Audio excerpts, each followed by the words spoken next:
오늘 보실 하나님 말씀은 출애굽기 29장 1절부터 18절 말씀입니다. 출애굽기 29장 1절부터 18절까지 말씀 보겠습니다. 내가 그들에게 나를 섬길 제사장 직분을 위임하여 그들을 거룩하게 할 일은 이러하니 곧 어린 수소 하나와 흠없는 순양 둘을 택하고 무교병과 기름 섞인 무교 과자와 기름 바른 무교 전병을 모두 구운 밀가루로 만들고 그것들을 한 광주리에 담고 그것을 광주리에 담은 채 그 송아지와 두 양과 함께 가져오라. 너는 아론과 그의 아들들을 회막문으로 데려다가 물로 씻기고 의복을 가져다가 아론에게 속옷과 에봇 받친 겉옷과 에봇을 입히고 흉패를 달고 에봇에 정교하게 짠 띠를 띠게 하고 그 머리에 관을 씌우고 그 머리 위에 거룩한 패를 더하고 관유를 가져다가 그의 머리에 부어 바르고 그들의 아들들을 데려다가 그들에게 속옷을 입히고 아론과 그의 아들들에게 띠를 띄우고 관을 씌워 그들에게 제사장 직분을 맡겨 영원한 규례가 되게 하라. 너는 이같이 아론과 그의 아들들에게 위임하여 거룩하게 할지니라.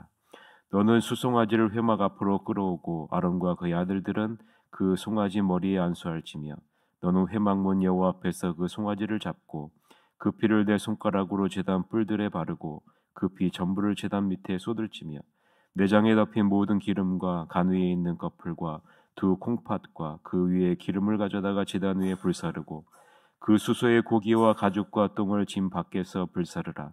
이는 속죄제니라. 너는 또 순양 한 마리를 끌어오고 아론과 그의 아들들은 그 순양의 머리 위에 안수할지며 너는 그 순양을 잡고 그 피를 가져다가 제단 위에 주위에 뿌리고 그 순양의 각을 뜨고 그 장부와 다리는 씻어 각을 뜬 고기와 그 머리와 함께 두고 그 순양 전부를 제단 위에 불사르라. 이는 여호와께 드리는 번제요 이는 향기로운 냄새니 여호와께 드리는 화제니라. 아멘. 오늘은 죄사함의 은혜로 거룩의 능력을 힘입자라는 제목으로 하나님 말씀을 보겠습니다. 오늘 본문은 제사장 직분에 대한 위임식에 대한 내용을 다루고 있는 말씀입니다. 제사장 위임식의 내용에 들어가기 전에 우리가 먼저 생각해야 될 것이 있는데 이 제사장의 위임식이 누구를 위한 것이냐라는 것을 우리가 먼저 생각해 볼 필요가 있습니다. 자, 1절을 읽으면서 자세히 읽어보면서 이 제사장 위임식이 누구를 위한 것인지를 여러분이 유추해내시길 바랍니다. 1절을 같이 한번 읽어보겠습니다. 시작. 내가 그들에게 나를 섬길 제사장 직분을 위임하여 그들을 거룩하게 할 일은 이러하니 곧 어린 수소 하나와 흠없는 순양 둘을 택하고 라고 기록하고 있습니다. 야, 누구를 위한 제사장 위임식임을 느낄 수 있어요? 하나님을 위한 제사장 위임식이다라는 사실을 우리는 느낄 수 있죠. 하나님이 제사장 직분을 위임하는 이유가 분명하게 기록되어져 있는데 그 이유가 바로 나를 섬길, 즉 하나님을 섬길 제사장 직분 위임식이다라고 기록하고 있기 때문에 그렇습니다. 자, 한글 성경에는 자세히 나오지 않지만 히브리 원문 성경에 보면 무엇을 위한을 의미하는 전치사 hen 이것이 함께 쓰여져 있는 것을 볼 수 있기 때문에 그래요. 그래서 하나님을 위해 제사장 직분을 위임한다라는 사실을 강조하고 있는 것이죠. 쉽게 말하자면 제사장 직분 존재 자체가 바로 하나님을 위한 것이다라는 사실을 분명하게 기록하고 있는 겁니다.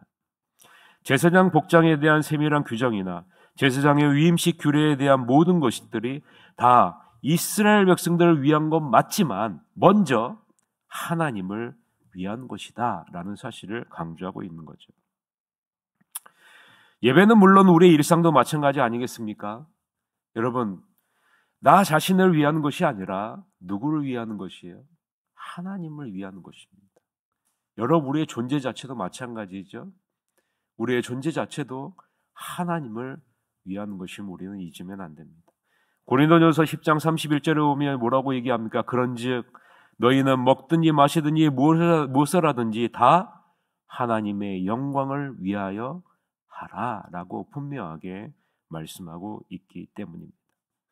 제사장 직분을 위임하는 모든 과정을 통해 우리가 엿볼 수 있다는 거예요. 무엇을 엿볼 수 있다는 겁니까? 우리를 향한 하나님의 마음, 우리를 향한 하나님의 사랑이 얼마나 큰지를 이 제사장의 위임식, 제사장을 통해서 볼 수 있다라는 사실이죠. 자, 이러한 관점에서 제사장 위임식에 필요한 것들을 한번 살펴봅시다.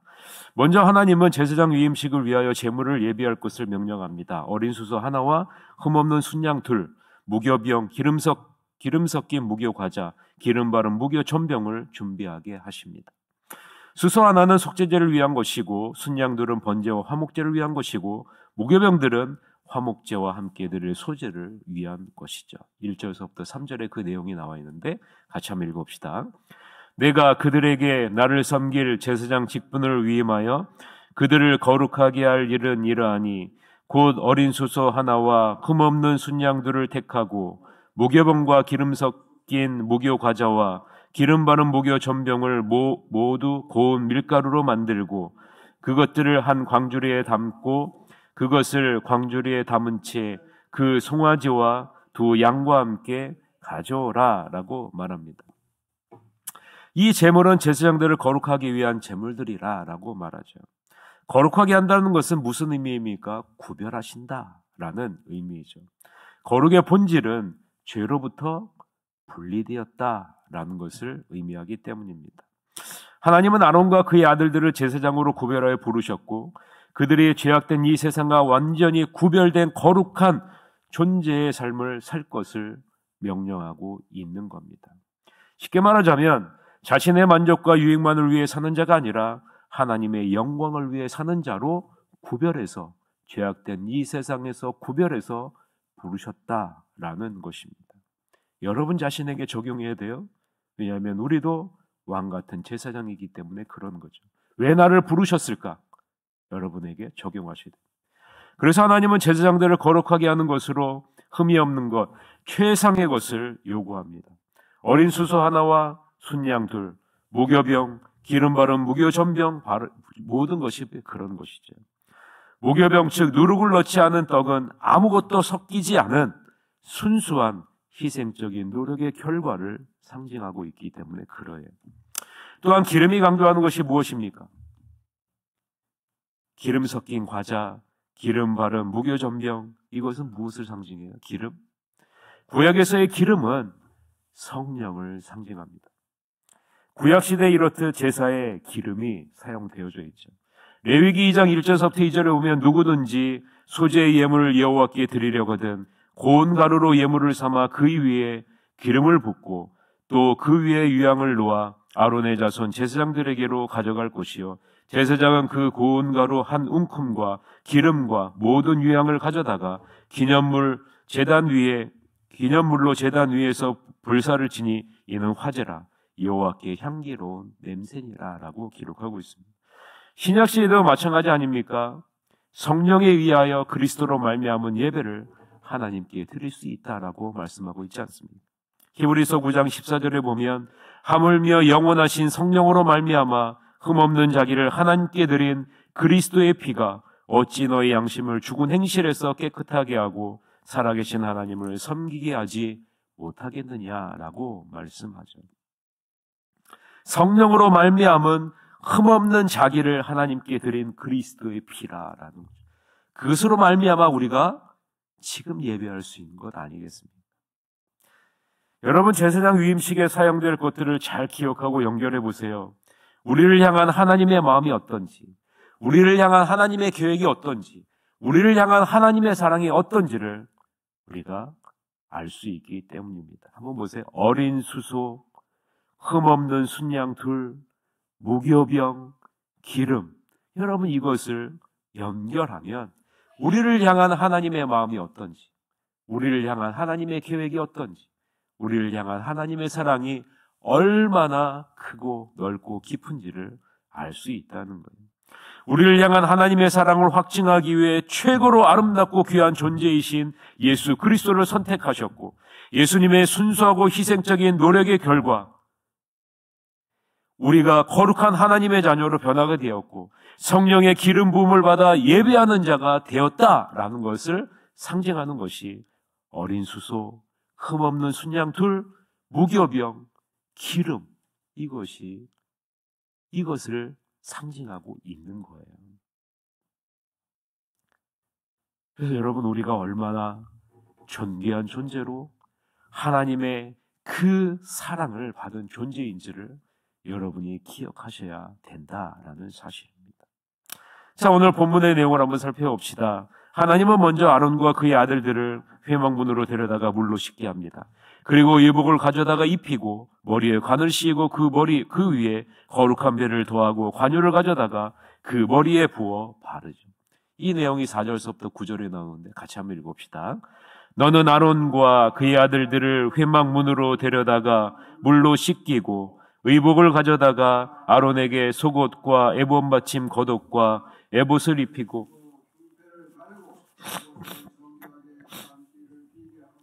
그 머리에 관을 씌우고 그 위에 거룩한 피를 더하고 관유를 가져다가 그의 머리에 부어 바르고 그의 아들들을 데려다가 그들에게 속옷을 입히고 아론과 그의 아들들에게 띠를 띄우며 관을 씌워 그들에게 제사장의 직분을 맡겨 영원한 규례가 되게 하라.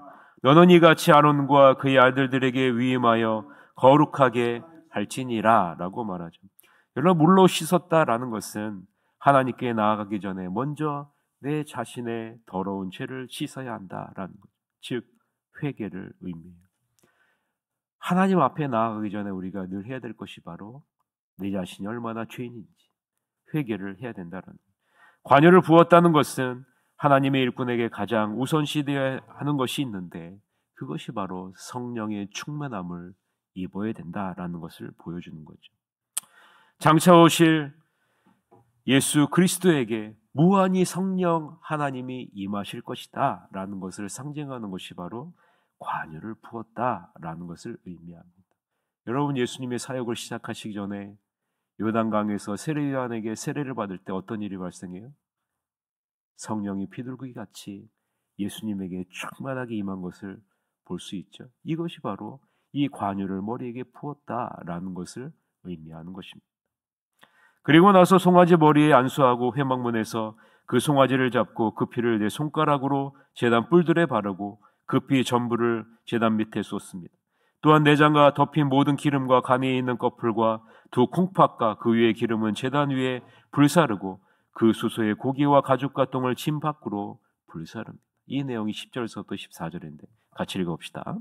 너는 수송아지를 회막 앞으로 끌어오고 아론과 그의 아들들은 그 송아지 머리에 안수할지며 너는 회막문 여호와 앞에서 그 송아지를 잡고 그 피를 내 손가락으로 제단 뿔들에 바르고 그 피 전부를 제단 밑에 쏟을지며 내장에 덮인 모든 기름과 간 위에 있는 꺼풀과 두 콩팥과 그 위에 기름을 가져다가 제단 위에 불사르고 그 수소의 고기와 가죽과 똥을 진 밖에서 불사르라. 이는 속죄제니라 라고 말하죠. 여러분, 안수한다는 것은 자신의 죄를 그 송아지에게 전가한다는 것을 의미하죠. 그 송아지는 장차 오실 예수 그리스도를 상징합니다. 피를 제단 뿔들에 바르고 그 피를 제단 밑에 쏟는다는 것은 그리스도의 피로 제단이 깨끗해진다라는 것을 상징합니다. 예수 그리스도의 피로 말미암지 않고는 절대로 죄사함의 은혜를 얻을 수 없다라는 것을 상징하는 것이죠. 불사른다는 것은 한 부분도 빼놓지 않고 전부를 바친다라는 것을 의미합니다. 또한 수소의 고기와 가죽과 똥을 진 밖에 불사른다는 것은 예수님이 영문 밖으로 버림받고 십자가에 죽으실 것을 예표하는 것입니다. 히브리서 13장 11절에서부터 12절에 보면 이는 죄를 위한 짐승의 피는 대제사장이 가지고 성소에 들어가고 그 육체는 영문 밖에서 불사름이라. 그러므로 예수도 자기의 피로써 백성을 거룩하게 하고 성문 밖에서 고난을 받으셨느니라 라고 기록하고 있죠. 여러분, 이 모든 것이 다 무엇과 연결이 돼요? 다 예수 그리스도와 연결이 되어지는 거죠. 우리의 죄를 대신할 예수 그리스도와 이 모든 것이 다 연결이 되어지는 거예요. 그러므로 여러분, 이 모든 것은 누구를 위한 것이에요? 하나님을 위한 것이에요. 우리를 향한 하나님의 사랑, 우리를 향한 하나님의 계획, 이 모든 것이 다 우리를 얼마나 사랑하시는지 그것을 상징하고 있다라는 것입니다. 마지막으로 번제와 화제도 마찬가지 아니겠습니까? 15절부터 18절 마지막으로 같이 읽어봅시다. 너는 또 순양 한 마리를 끌어오고 그의 아들들은 그 순양의 머리 위에 안수할지며 너는 그 순양을 잡고 그 피를 가져다가 제단 위에 주위에 뿌리고 그 순양의 각을 뜨고 그 장부와 다리는 씻어 각을 뜬 고기와 그 머리와 함께 두고 그 순양 전부를 제단 위에 불사르라. 이는 여호와께 드리는 번제요 이는 향기로운 냄새니 여호와께 드리는 화제니라 라고 말합니다. 속죄제뿐만 아니라 번제와 화제에도 그 피를 가져다가 제단 위 주위에 뿌리고 무엇을 강조하고 있습니까? 회개예요. 회개가 선행되지 않는 예배는 하나님이 기뻐 받으시지 않는다라는 거예요. 회개가 가장 우선시되어야 한다는 것이죠. 이 모든 것이 다 예수 그리스도의 십자가의 죽으심과 연결되어진다라는 거죠. 이 예수 그리스도는 우리를 향한 하나님의 사랑이 어떠한지를 보여주는 것이고 우리를 향한 하나님의 약속을 이루시는 하나님 그리고 하나님의 공의를 반드시 실현한다라는 사실을 보여주고 있는 것 아니겠습니까? 그러므로 우리는 날마다 누구를 바라봐야 돼요? 예수 그리스도를 바라보고 예수 그리스도를 붙잡고 예수 그리스도를 의지하며 살아가야 된다는 사실. 그리고 날마다 나를 향한 하나님의 사랑이 얼마나 깊은지를 깨닫고 그분과 날마다 동행하는 여러분이 되시기를 바랍니다. 그러기 위해서 날마다 내 자신이 얼마나 죄인이었는지를 바라보며 주님의 십자가의 은혜를 날마다 사모하며 나아가는 모습의 삶을 살아내야 한다는 사실입니다. 이 사실을 잊지 마시고 회개하는 삶을 통해 죄로부터 구별되어 하나님의 일을 감당하는 거룩한 주님의 자녀로 쓰임받는 여러분이 되시기를 주님의 이름으로 간절히 축원합니다. 이 시간에 다 같이 통성으로 기도합시다.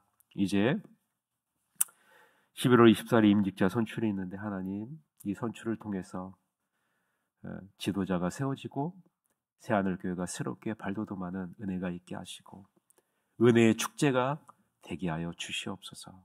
사단의 일절 틈탐이 없이 하나님만이 드러나는 은혜의 시간이 될 수 있도록 이끌어 주시옵소서라고 우리 다 같이 임직자 선출을 위해서 통성으로 기도하시러 가도록 하겠습니다. 기도하시겠습니다.